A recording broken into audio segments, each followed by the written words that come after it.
How to post on Facebook Marketplace without friends seeing. That's what I will show you in this video. But before we begin, make sure to subscribe to the channel and ring the bell to get notified whenever a new video is uploaded. With that said, let's get started.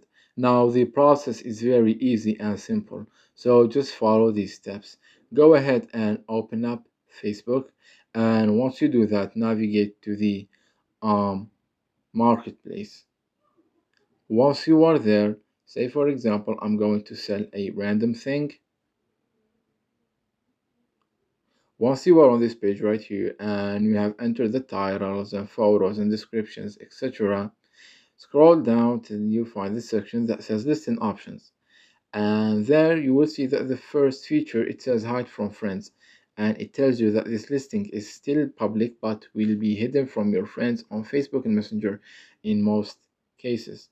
So what you need to do right here is you need to click on the toggle next to it to turn it on, and by doing that your listings and what you are selling will not be public for your friends. They will not be able to see it. It's that easy and simple. So that was it for this video. That's how you can sell on Facebook Marketplace without your friends seeing and knowing.